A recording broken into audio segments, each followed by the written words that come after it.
Hi everyone, how's it going? I'm Bonnie Violet, trans femme, genderqueer, spiritual drag artist, digital chaplain. And I'm Pacey. I'm a trans masc, non-binary mental health and recovery advocate. And welcome to TransJoy Boise, where every story, laugh, and act of joy is a stand for our community. We uplift bold voices, share real experiences, and celebrate trans lives thriving. Tune in, connect, and spread the joy. Ooh, going through puberty, because trans joy is unstoppable. Or something. That was something. like all the time, constantly cracking. And today we have an exciting guest with you. So would you like to introduce yourself? Tell us a little bit about you.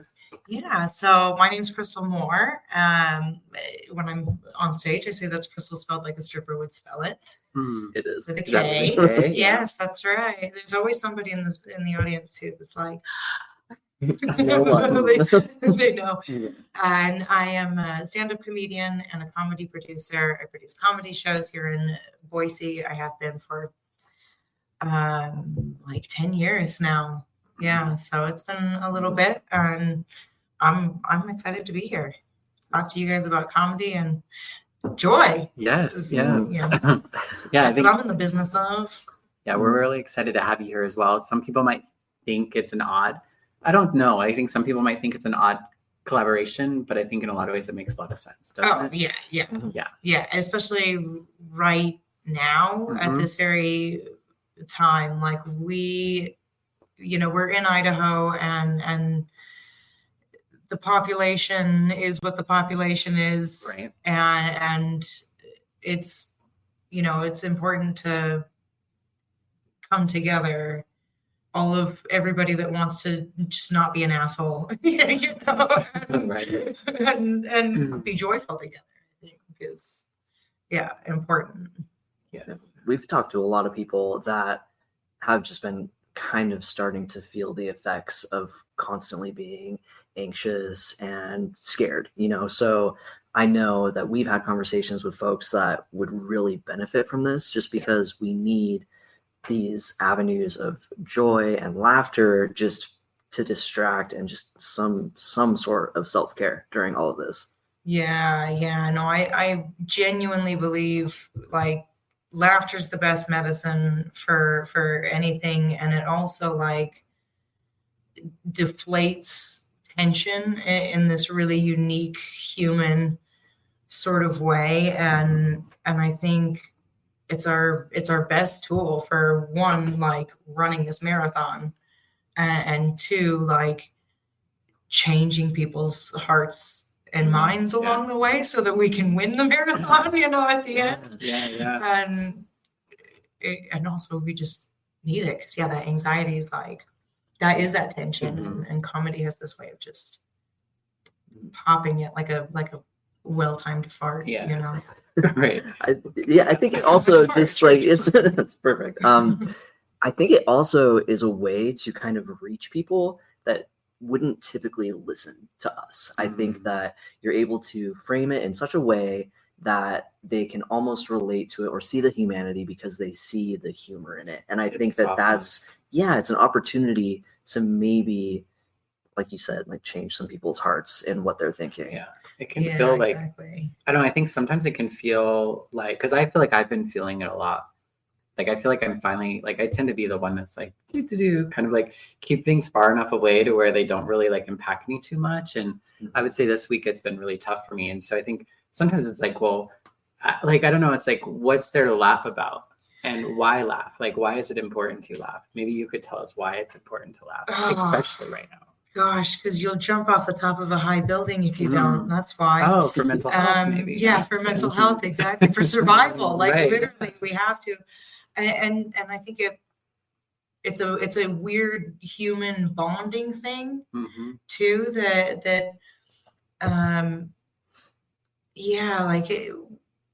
It's that's when you need it the most. Like there's all kinds of things that make people happy, but that like specific sort of satire or comedy, that like reaction, because that's what it is a reaction. It's the coolest thing because you're putting something out there and you're hoping to provoke this very specific human reaction that nobody has any control over. Like if you do it right, if you just like get in there, they will laugh, and then it just like falls out of you like farting. And that's why I love it. And it's a vulnerability that you didn't. Sometimes you laugh at things that you're embarrassed you even laughed at. Like,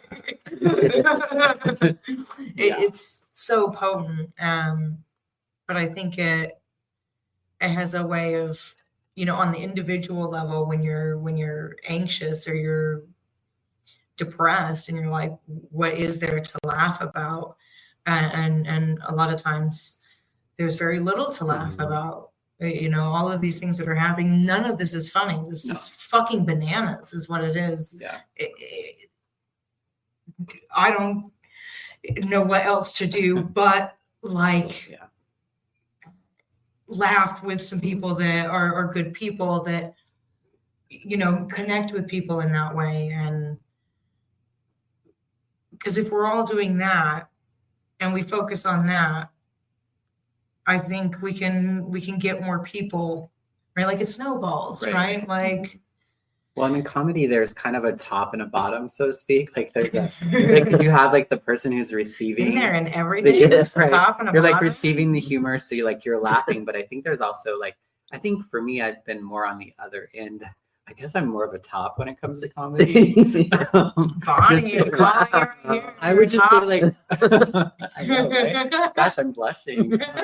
But yeah, I mean, I think just because I guess the top in the sense of like, I feel like I've often used humor and very like dark or inappropriate humor, and inappropriate in the sense of like, I'll love using the word tranny, which is okay for me to use, but for other people, it's very inappropriate. So that sort of like play with things or just saying things that people wouldn't expect. I think especially coming out of my mouth, sometimes I think people are just like, it 100%. What did she just like? She doesn't seem like that kind of girl. Yeah. And so I love that shock factor humor. And so it definitely like, it's a lot harder for me to be the bottom when it comes to like laughing, because I think it is such a vulnerable like thing. I always had self-conscious about like my laugh itself, like the sound of it and like, I don't, whatever. And so it's really wild. Like and so for me to laugh, especially laugh out loud, usually I would be like, giggle a little under my breath, like it's just a long emoji, like, or a long, instead of LOL, it's like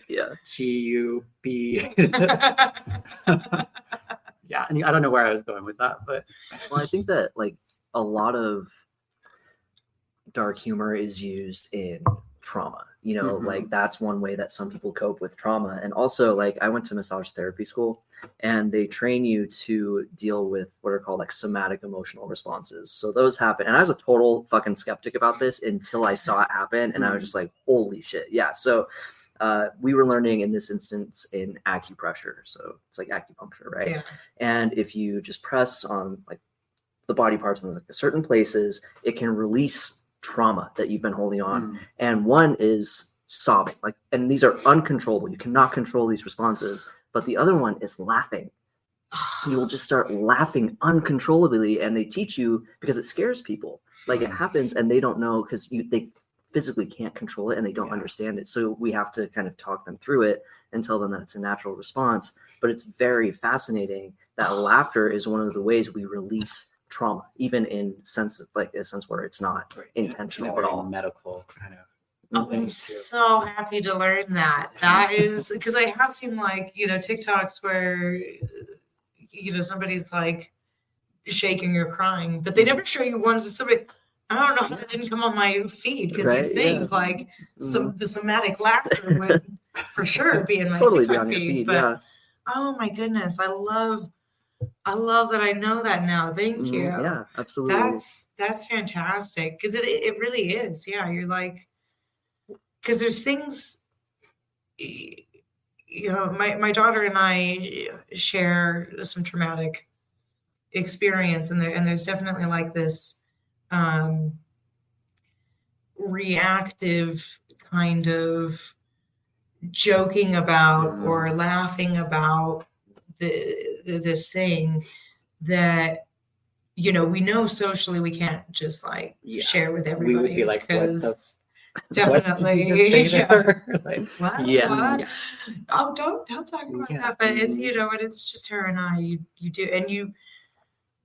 It's not anything you even. I didn't try to get it's natural there. Yeah, exactly. Like that experience, and it, like combined with my own resilience, brought me to there. Yeah. And now we're laughing about it, and then being like, you know, don't tell Papa. Well, and it's not worth Papa. Right. When I feel like there's a lot of queer culture, or even drag culture, I think when you think of reading people, or like there's kind of a humor one, there's kind of a camp side of things, right? That's just being ridiculous to be ridiculous. Like, you know, kind of making things look foolish, silly, even around serious issues. And then other times we're kind of like reading people. And I think that kind of also brings up this idea of like, is there a bad humor? Like, is there a way you could be funny that's actually harmful? Even like, I don't know. And I think so. I think of some humor that might be self-deprecating, like making yourself the joke just so other people can laugh. Like, what is that? Maybe you can talk about that. Yeah, no, that's a great question. And I do think I have some strong opinions about this. I think you can do just as much damage with comedy and planting, because you've got this audience of people that are all on your side when they come in. They paid for a ticket. Right. They believe they don't know you're not funny yet. You know, they believe you're funny and they're on your side initially. So they're like open and ready to laugh and be vulnerable and think about things, and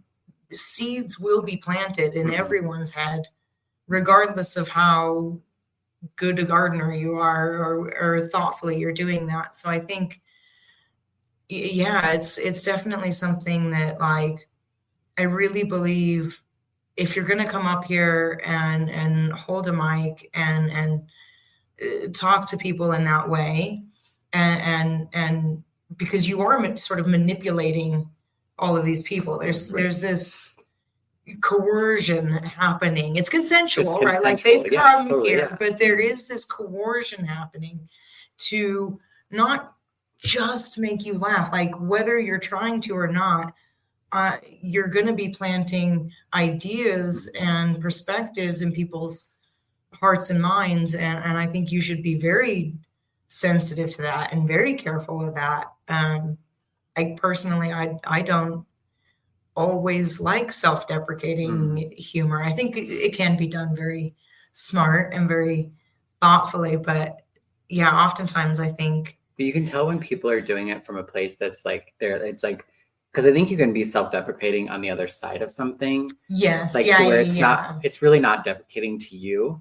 Yeah. But no, it's people not, might read it in a way that, and then it's kind of humor, but like you can tell when somebody's like, just like being self-deprecating to be self-deprecating. Well, you can tell whether somebody really likes themselves or not. And that's what it all comes down. Like if the audience can immediately tell if, right, you're telling a dark joke, let's say, and your real sister died of cancer, right? And you have a joke about that. You could have the best joke about that. Right. If you haven't like processed that for yourself, they'll know immediately and be like, oh, kind of makes it awkward. Or if you're like doing self-harm kind of jokes or suicide jokes, again, the audience is gonna be like, are you okay though? Like, right. Because they do care about you. They're not, you know, they can laugh about that. It's a very like, you really got to be, I think, cool with yourself and have processed a lot of your own trauma and biases and sort of deconstructed a lot of that. Yeah. But I also think that makes you a better comic, because then you can see other people's biases and perspectives just a little bit easier and help to, you know, deliver things in a way that, like I try to construct all of my jokes in a way that are going to like get in under everybody's, Mhm. like whoever you are, wherever you came from, I want this thing to be my truth. It's the same joke, but it like, here's how you'll digest it, and here's how you'll digest it, and here's how you'll digest it. And then finding a way to like weave that all together so that everyone kind of gets that.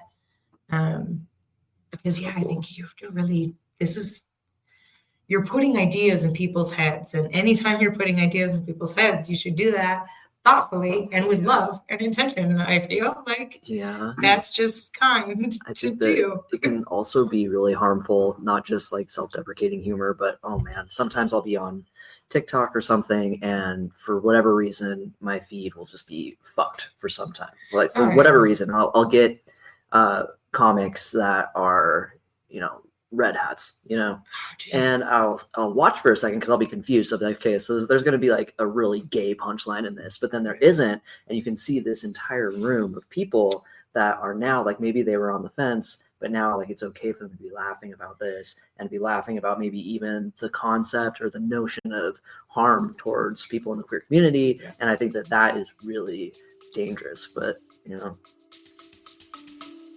Stay with us. We'll be right back. TransJoy is resistance. TransJoy is community. TransJoy is here with our weekly social support group. Join us for a welcoming and affirming space where trans, non-binary, and gender diverse individuals can connect, share, and support one another. We will have peer-led discussions, social connection, and mutual support in a space where you can be heard, celebrated, and uplifted. No RSVP needed, just show up and be you. We'll gather every Thursday from 5 to 7 p.m. at Roots Market. For more info, click on the link in our show notes. 100%. Like I genuinely believe like part of how we got to where we are right now is an irresponsibility of the artist's sort of infrastructure or industry or whatever. Like, you're responsible for those words and those feelings and those everything that you're putting out there, and it is going to have an impact, however large or small. You don't know. You'll never know how large or small that impact was. And yeah, like you can get people, and I love to get people laughing about something they didn't think they might be laughing about.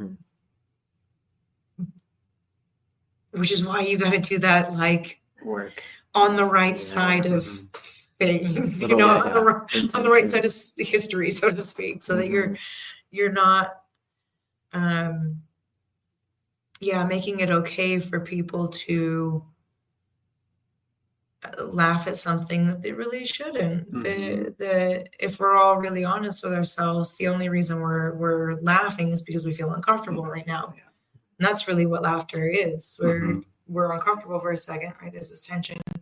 And then something, it could, anything, it doesn't matter what it is, anything can pop that tension and make you just laugh, right? But then you have to like process all of that emotion that was brought up, and when it's you know, a red hat giving an audience full of people permission to laugh at something that they absolutely should feel bad about laughing about. Like, it's if you can construct it in a way where you like make them laugh about it, and then we all like break that down and figure out why we were uncomfortable just now and how we were laughing, and because it's not, it can be very destructive to not just an individual person, but to the whole of society, I think. Like, I agree. Yeah. I think here we are. There's so much power in like you saying tranny and things like that, or like our community saying faggot, all of these things, because we're taking the power out of it. We're reclaiming it. Piss. Exactly. Yes. And I think Yes. it's the same way with, you know, dark humor, jokes, things like that. Like if something traumatic happened to you, then now you can laugh about it. You effectively took the power out of it. And now I think that's super empowering to be able to do that. Yeah. So I think that comedy really can be healing in a lot of ways. Yeah. In a lot of ways.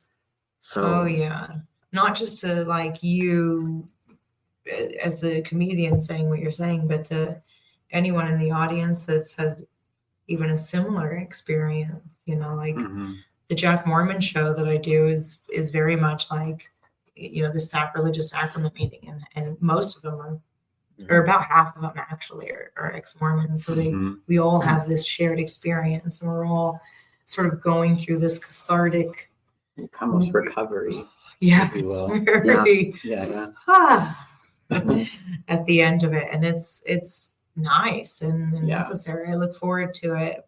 It's so important, I think, because sometimes when you're in those situations, when I think when we can feel so isolated in our experience, whether it's because we're getting out of a religion that's harmful or we're feeling attacked by politics or whatever, it's really important to not feel isolated. Like we get really sick, or it really hurts us most when we get isolated in that. And some of us can't go to a rally, we can't watch the news, we can't go to a group and talk about what's really going on. And I think like laughter is one of those things. Oh yeah, I can go to a comedy show. Yeah. And we can, you know what I mean? And that can be a place that kind of like cracks that open, maybe, to where you could begin to then maybe go a little bit further in some things, if you even want to or need to. Maybe you don't. Maybe that's just a good way to get through it. Yeah, I agree. The Jack Mormon comedy show is great. I bartended for a couple of them. I even had an ex that performed in it. And you see these people come in that seem like they're not even super used to being out in clubs, you know, very like self-conscious, and just kind of meek.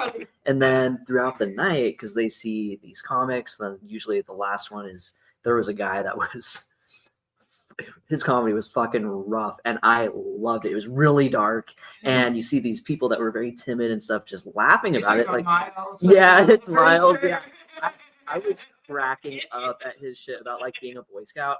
Perfect. But so then afterwards, when they're going up and, you know, telling the people about their experience, these same people they seem completely different than the people that walked in. They're empowered, they're confident, and they're talking to people that have a similar lived experience, and you can see that everyone in the room is moved by it. And it's very powerful.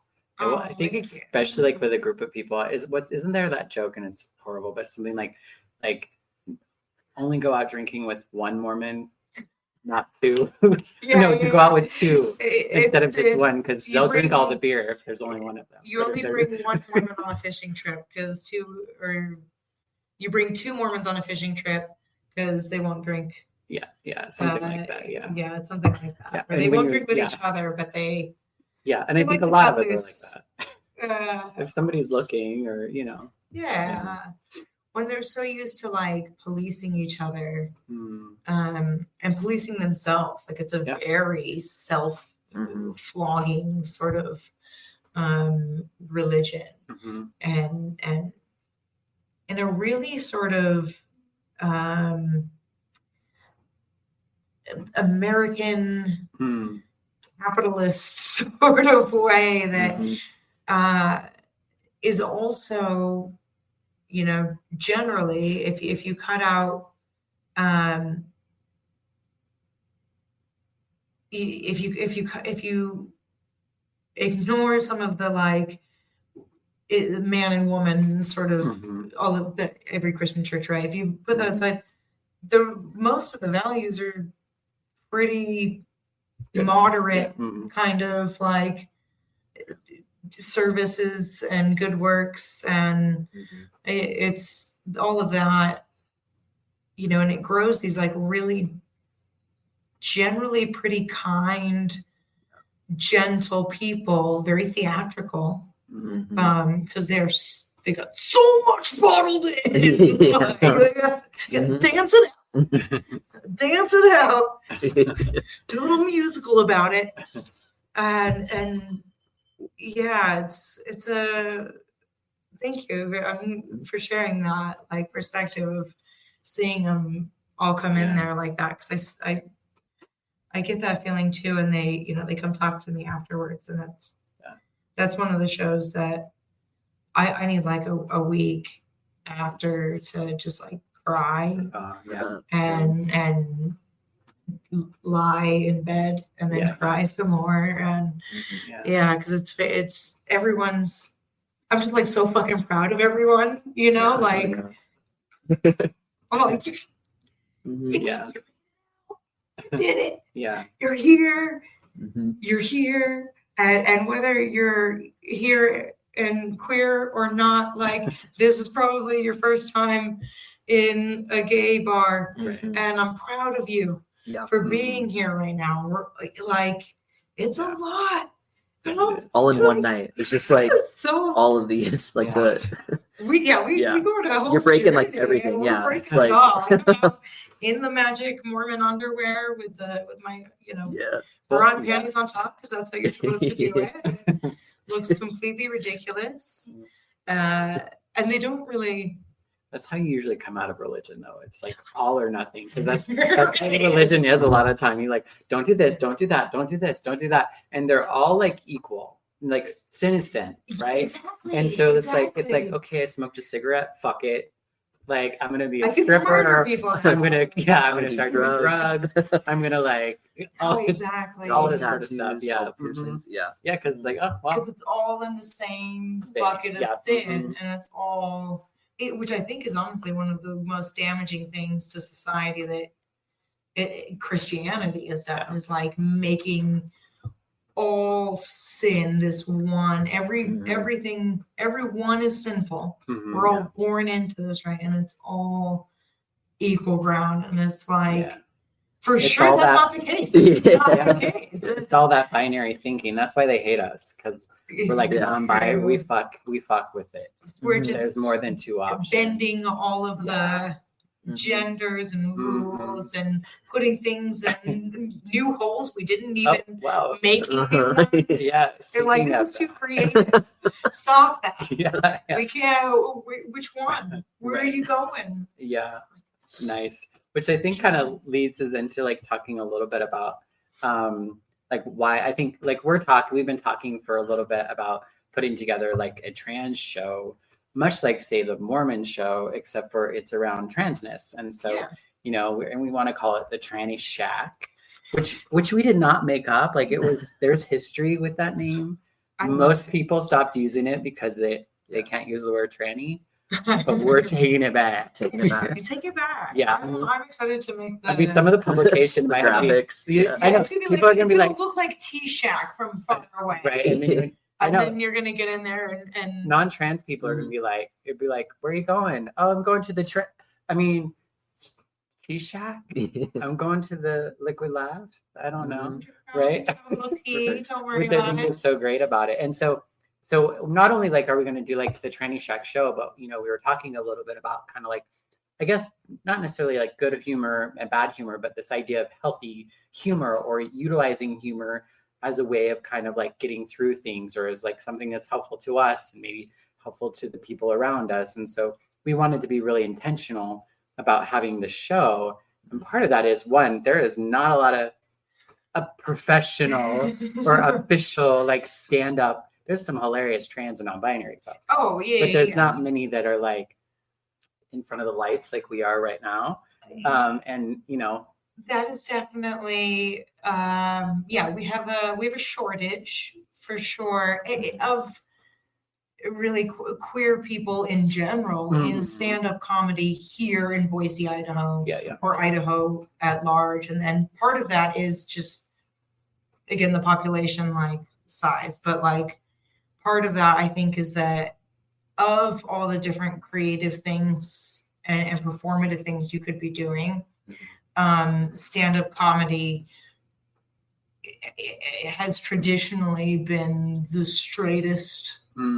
At least it's been dominated by like a whole lot of straight men throughout the industry, and so it's much like everything else. Yeah, much like everything else in arts and entertainment in general. But this is one where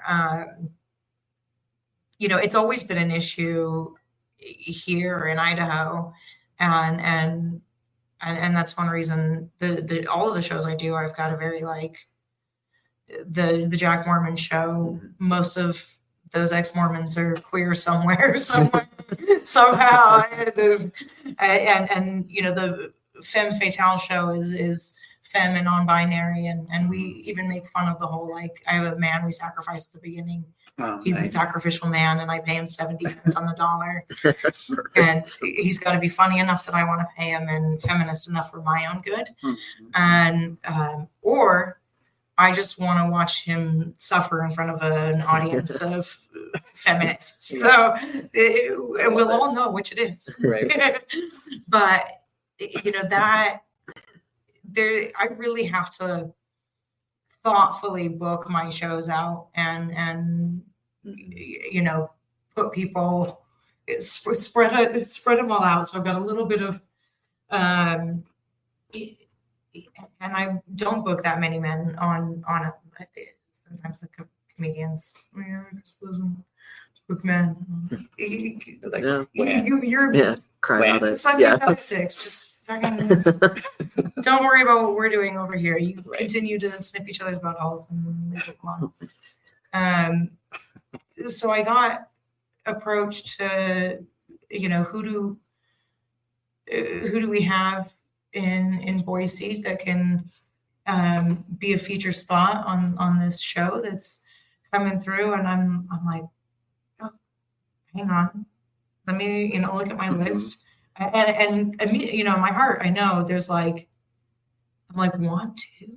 Yeah. No, let me go look at my list. Like, and I go look at my list, and there was just the two, and I was like, well, fuck, you know, it is just the two. And the second one only just moved here. So for a long time, it's only been the one. Poor Sophie's just been the only one. And thank goodness Sophie's fucking hilarious. Phenomenal performer. And fantastic comedian and human being. But like, that was the moment that I was like, I've had this on my heart and mind for a long time. That there aren't enough trans and queer and just not like, you know, binary, you know what I mean? Like, there's not enough fucking weirdos, and I need more people. I need more people. Like I can't be the only one up here with the doing this, and I'm not even all that representative. Like, you know, I have to do something about this. So I did reach out to you guys, and I've been following the podcast on TikTok for a minute. And okay. I really like. And now you're on it. I know I'm on it. It's a full circle moment. Isn't that what they say on podcasts? It's a full circle moment. I don't know. No. I don't like. I watch you guys' clips. We haven't said it, but I think you guys haven't said it in general on podcasts. Oh, good. Because I was nervous coming into this one. Like, I don't know how podcasts work, and I don't watch too many of them. I watch the clips on TikTok, and those are perfect because you like. They're easy. Yeah, and then everyone has ADHD. Exactly, just like get to the point in 20 seconds or less. I watched the whole episode just in like little bits, right? Little sound bites, and then you're like, oh, you know, the hoofs are being. You guys get the hoof. Nate the hoof guy. Nate the hoof guy. Yes. It's always at like 3 a.m. though. Who's that? Nate the hoof guy. I don't know who that is. He cleans hoofs. And he's just his name's Nate. His name is Nate, and he cleans hoofs, and he's very soft spoken. He's very popular on TikTok. I thought he was like, I thought it was like somebody who's like trolling in the comments. No, he's very, very famous on there. Yeah, he's TikTok famous. I guess he's not in my algorithm. Maybe if we talk loud enough, you'll see. Next time you're on TikTok, it's you're gonna get Nate. Yeah, I mean, my camera's on right now, so I'm assuming I'm gonna like. Yeah. Oh, you will learn who he is, or I'll send you one. 100%. My favorites are the ones that it's like ice cream. Oh, God. And it's the sound. Ice cream. I want to scroll right past them, but then my partner's always like, "Ooh, watch," and I'm like, "Ooh, yeah, I can't." It's so weird. I'm like, why is this even? I love it. I'm like, am I missing out on anything really? We'll see. We'll see Yeah, what you think about it. Your TikTok will show you later, don't you? Right. Now you're It's I'm wrong. afraid of Yeah. everything else is going to come with it. That's fair. Yeah. I mean, Might be a nice break. I'm still pretty. Might be a nice break in things. My algorithm's pretty queer most of the time, even with Nate the Hoof guy. Yeah, Mine too. Yeah. Yeah, yeah. It's changed a lot because I look at TikTok right before I go to bed to try and just like wind down a little bit while my fucking TikTok sleep meds winds you kick in. down. Well, because I have to wait for my sleep meds to kick in. It's like, yeah, but it used to because it was Yeah, always just now like it's like funny dogs and Yeah, cats. it's But like now it's like chilling, fucking political horror stories pretty Right. much. So I just trans. Oh, they would Yeah. be serving you all the political horror. I'm Yeah. just nothing but Yeah. ads at late at night. yeah, oh yeah. that No too. horror stories. I get a It's lot just of Bible ad, ads. ad. Yeah. Or, it's something fucking being sold to me. Just I'll scroll like Yeah. Well, I think that like if we want to get more people in our community into stand up, I know that because I've looked into it because I watch it sometimes and like I'm a writer and I notice like how well written their acts are because they'll go up and they'll say they'll just There. Okay. as in sorry. yeah. So they'll go up and they'll mention something and it seems like it doesn't matter at all, but then it'll circle back to it and that'll end up being like the major punchline. And that's not just because for a while I assumed they just got up there and they told jokes. It's not like that. Like you have to go into this whole process of creating an act. And I think that might be a barrier for a lot of people because they don't know what maybe goes into that process. So I think that's why putting this thing together that we're doing would be really beneficial. What is this thing we're doing? So this thing that we're doing is a workshop, a comedy workshop that's going to end in a comedy showcase, the Tranny Shack. That's going to be the show name, T Shack for the straights out there, the allies. The allies, we call it the T Shack. We'll have flyers For the just for them. Yeah. Here's your ally flyer. Here's your ally flyer. It'll be a good ally. Right. Don't worry. You can send this one. Oh, I think That's it's so going to be funny. really good though. So we'll have the showcase June 20th and 21st. It'll be Friday, Saturday Here. Right where we're at. at Liquid Laughs underground. And then, for the 6 to 8 weeks, I'm still sort of getting all of the teachers and lessons everybody reached out to and here when they need to be because I have Sophie and Val St. Clair that are trans and non-binary and I can't have them teach all of it, right? Yeah. of it. Just these are the only two. So I've got some friends coming in that I'm really excited about. Yeah. And We gotta import them. yeah, we gotta import them into Idaho and assure them that you're safe. There's this little blue bubble right here. If you fly in here, then you stay. Yeah, right there. You're gonna be fine. I promise. Yeah, just everybody's do pretty not cool, go. pretty nice. Yeah, don't go like past 6th Street though. Oh, is that too specific? Oh my God, no, that's I know when I was a little Yeah. faggot working at the balcony, I did not go past 6th and Main or even like the Egyptian. Like that was as far as you should go with Well, that capital. that's yeah, like that's good advice. 6th and Main always has like 7 cop cars every weekend at night just because it they still know that there's way? going to be because I would get off with bartending and I'd try and drive home and I'd have to go all like a crazy way because there are all these fucking cops just congregated right there because all those shitty date rape bars are right there.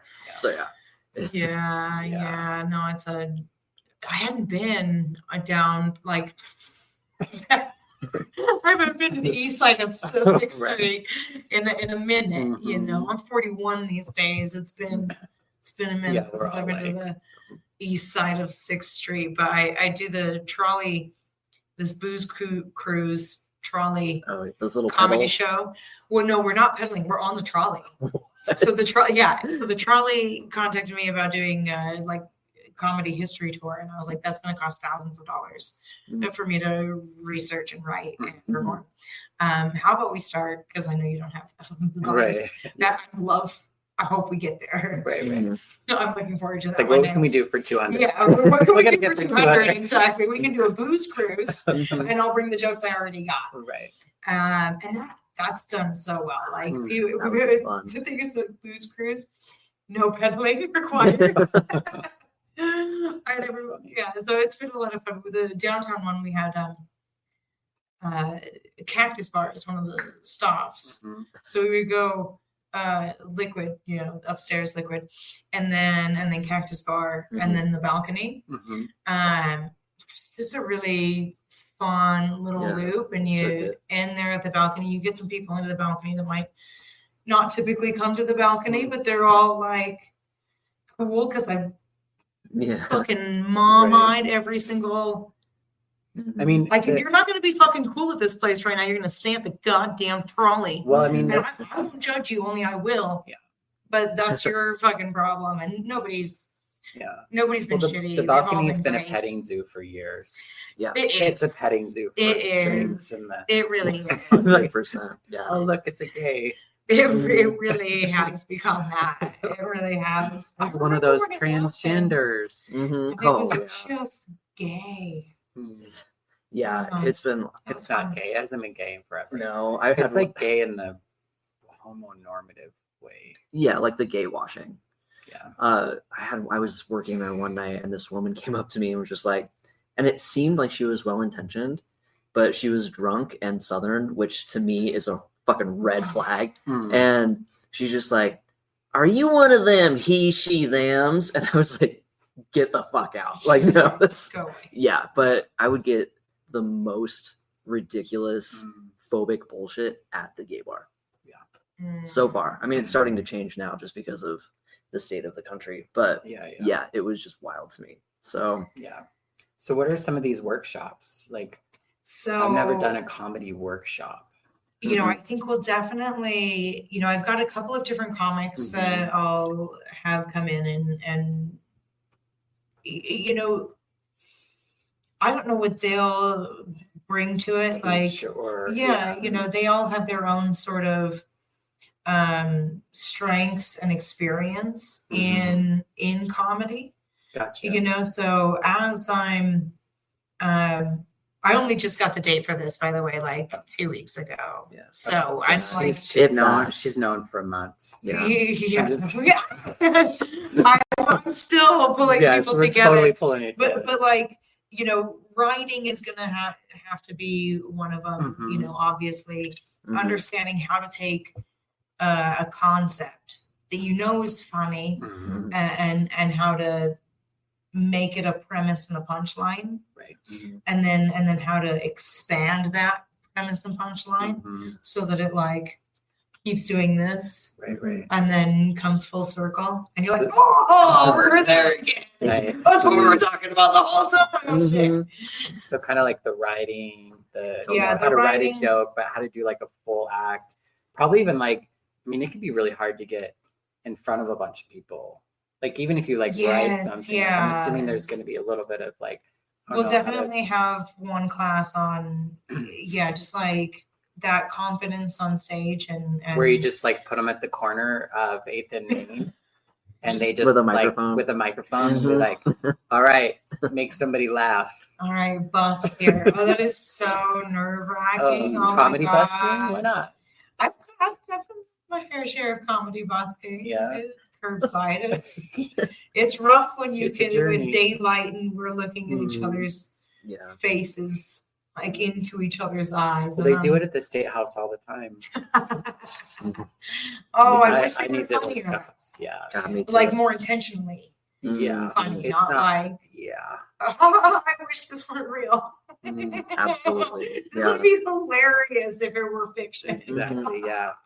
Yeah, you can't even write it. Like the shit that's And we're looking to have people like, there's going to be like a certain amount of slots. Is that what we're thinking? Or yes, yeah. So I'm looking for. I'm gonna open it up, right? You can and I'll have all of this for sure. I promise. Oh, we always want to like, get people a sense. All set up by the time you guys put this out, and it airs. On So Thursday. I will. Well, I mean, I might not have all of the workshops, but I will have There's no expectation form. to. Oh my God. There's no expectation to. But no, I will. I'll have a form. Because I do want to take open submissions. This isn't a workshop I want you to pay for. This is, But it's we'll a look commitment. at the submissions and pick 6 people, maybe 8 people, if there's just like a ton that are really, really good and have a lot of really great comedy potential. Because end of the day, I'm looking to have not just this show and you guys get what you want out of it, but like I would like to have more people to book on shows in the future. Hey, you got a tranny? You're like, I got 6. I got 8. What kind are you looking for? Which one? What do you do? I got a strawberry. I got a grape. Exactly. We got a chocolate. flavor? We got a vanilla. We've got some Rocky Road. Right. We definitely have a half baked. Yeah. So what if there's people that want to take this workshop, but they don't want to be in the show? Are we going to? Oh, I had not even considered that because I am a slut for stage time. I was literally, I've never even crossed my mind that somebody might want to take the workshop and then not be on stage. What do you think? I mean, I don't know. I mean, I'm happy to have as many, honestly, because I'll open it up, just open submissions. Anyone. And as we get folks, we might be able to decide. We want to restructure it somehow or something. I don't know. I'll probably put in there on that form, like, yes, I want to be on the showcase. No, I'm just here to learn. Something like that, so that you can make that decision. I don't want to push you on the stage if you're not ready and you just want to learn a little bit of comedy writing. That is also useful and helpful both to you and your mental health and also to whatever future projects you have. I genuinely think, like, if you can be funny and charming, you can get your way. And then that can, if your way is good, then that's good, right? But no, it helps to win people over and have people agree with you, and that's is what it is. So whether that's, at the end of the day, I just want more people to be more friendly to trans and non-binary and queer people and people in general, just to be more kind to each other. Because I'm a clown and I don't want to I think I don't want to be in a fallen civilization. You know how hard it's going to be to fucking clown if all of this is just if it's all on fire, right? What are we supposed to do? I'm not gonna get along. Well, and I think that's for us, like, or at least for me, I just want our community to have an opportunity to kind of work through some of the shit in a different format. For me, I'm excited about the idea of and I guess as maybe the process or you know what I mean? I think there's a therapeutic or there's a way of helping people through what we're going through right now. And so I think there's the aspect of helping the individual process, write out your shit, find ways to make it funny. Going through that process is a way of getting it out of yourself. And because I feel we take this stuff in and it can just fester and become toxic. And we need ways to kind of let it out. And even just the process of writing things out and coming up with the jokes, it's, I think, going to be a healing space for folks. But I also think it's going to be, I'm also really excited to see how non-trans and non-binary people can learn from us and how to be better with us through comedy. Yeah. Because I think that's going to happen a lot, where we're going to be able to like talk about shit and frame shit in a way without being so PC and correct, that I think can allow some honesty to maybe bleed through in a way in which people can get it in ways that they couldn't get it before. As well as I think for other trans and non-binary people to just, I think, get more of it too. You know what I mean? Yes. Yeah. I couldn't have put it any more perfectly. Like I that's exactly what, other than also having More diversity no, totally. on No, my we comedy shows. I also want that, because I know how much it's well, I'm hoping that helped the me. tranny shack won't be a one-time thing. No, That's in my mind. I'm thinking like every quarter, or who knows? Yeah. Like, no, I'm hoping, honestly, I'm hoping we get so many people and engaged in it, right? And really wanting to engage in performing stand-up comedy for this community, for our community, both the queer community and just the larger Boise community. Like that's how we get in this space, like and on the same page. And that's what I'm most excited about with any comedy, but with this especially. Well, and art, I think art is so helpful, and not everyone can be a drag queen or wants to be a drag queen or wants to be, so much work all in these sewing, sorts of like so things. much crafting. So I'm just excited to create another art outlet or channel for people to kind of like, creation to me is just a powerful thing. Yeah, and it's gonna give us another opportunity, because one thing that we focus on a lot is creating opportunities for the community to come together at all, especially because that's getting increasingly important. It's always been important, but especially now it's important for that. And I think being able to learn a skill set is going to be fun. People are going to have a good time at this workshop. And even if they don't want to perform maybe at the first one, if we do more shows, you're going to have more people to draw from. And I think that that's going to be really positive to have a new outlet for people to come to. It's going to be really powerful. I think so too. And I think that that coming together and not just getting it out of you, right, and what you're going through, but seeing and hearing other people, right? Because sometimes we have shit happen and we want to hold on to that terrible thing, this is, and make it a part of ourselves. I'm a survivor of this. And we can really make and it's okay. It's not that that's bad. That's totally fine.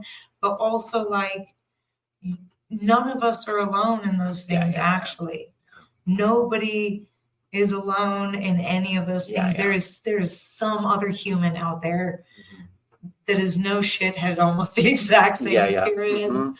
And it's good to put that out there, share it with other people, have that reflected back at you. And be able to laugh at that same thing that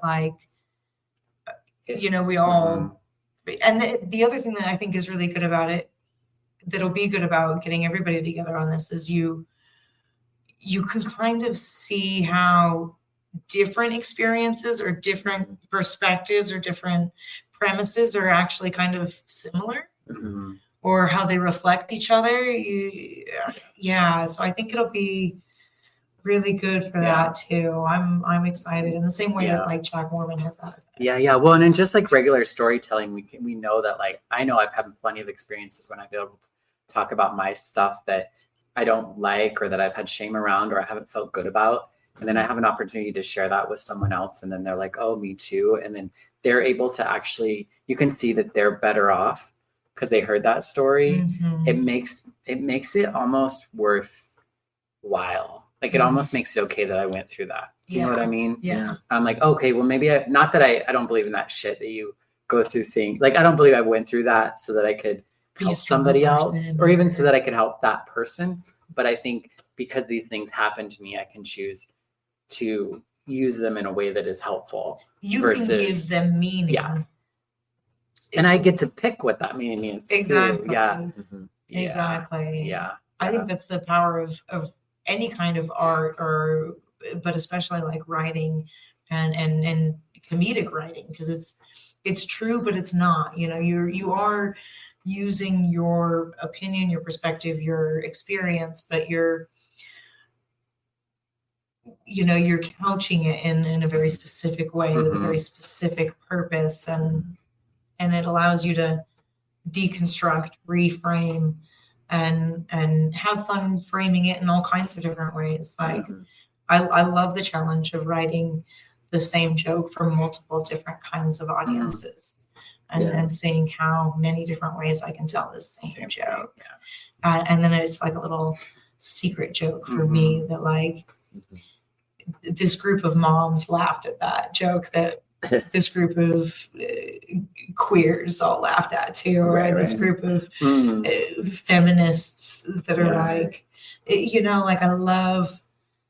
It's a cool perspective from your point of view. Yeah. Oh, thank you. We might not all know. Only you get to see that from this perspective where you're like, I saw you laugh at that, and I saw you laugh at that, and I know that you're not. This is the first time you've been in this same room together, or in the same space together, or even been hearing the same kind of person together. And I got to like make that happen, which is so cool, like magic, but also like it's cool. I know that actually you're not all that different, and you might not know that, but I know that because I'm looking at you both laughing at the same thing. I love that. Yeah, I love that too. And I think that's probably around that. I think we're right around that time that we usually wrap things up. Oh, perfect. I mean, I've really enjoyed having this opportunity to chat with you a little bit more. Like I wasn't sure, like for me personally, I'm like, how am I going to talk about this and like all that sort of stuff? But you make it really easy. Thank you. Excited to I've worked with you in the past on some things, so I'm excited to be working more with you in more intentional ways. In the next, couple months or so. And I'm excited to see what comes from our collaboration. And I'm excited to hear the shit our community has to say. And hopefully like the betterment that's going to come. I do hope that because I would love for you to teach one of the classes more from like the spiritual chaplain space. I think it's I like that idea when you talked about that too, because I think I like, or even just that idea. Got confirmation from this one. Well, no, I want to. Okay, I want to. Good. I want to fuck with it a little bit and figure it out. And I think just even in that sense of like helping find that line between self-deprecation and like working through a hurt or a pain in order to get onto the other side. Because I do believe if we do transmit pain, like if we don't transform pain, we will transmit it. Yes. And so it's like, I want to help. I think this is an opportunity for people to transform their pain into something that's a little bit more productive to be transmitted to other people. You know what I mean? Yeah. Absolutely. To turn that pain into some humor or some laughter or some connection. Some kind versus of a punch in the face or a inside toxic talk, you know what I mean? That sort of stuff. So I'm excited to kind of like, think about it a little bit more and frame things a little differently. Oh, good. I'm excited. I'm really excited for the whole thing. And it's been on my heart for a minute. Sorry we drank soda on the podcast. I'm over here like burping the whole I'm like I didn't even notice. Other podcasts I've been on, they're like, never drink bubbly fluids when you're on a podcast. And I'm all perfect. I'm crunching on ice over here. Yes. All right. Do you want to take us out? Yeah, I think that I'm so fucking excited for this. Yeah, me too. And I can't wait to see like the art that comes out of it and some empowered artists that we're gonna get to start seeing perform. Yes. So thank you again for being with us. Yes. Oh, thank and both of you. We'll have to bring you back because this was fun. Mm-hmm. Oh, anytime. Indeed. Anytime. And you want me to open kind up of this fun room to and we be can like just do a little comedy on the stage to an empty room. We can do that. I'm weird. I'll do it to I'll bring my dolls. We can put them out. Audience. That's weird. No. Like that's where I draw that's the line. That's where we draw the line. Dolls? Bitch, we're out of here. That's it. I'm calling the police. All right. Well, with that, all right. We'll see you next week. Mm-hmm. Big news, Boise. We're building something incredible. A private community for TransJoy Boise is set to launch next month. This is your chance to sign up and get in on the ground floor. We are creating a space for connection, support, and growth, and we are looking for members who want to be a part of something special and professionals passionate about hosting webinars, leading in-person events, moderating discussions, and sharing expertise to enrich the trans community. If this sounds like you or someone you know, don't wait. Fill out our form located in the show notes and help us add value to this vibrant space before we officially open the doors.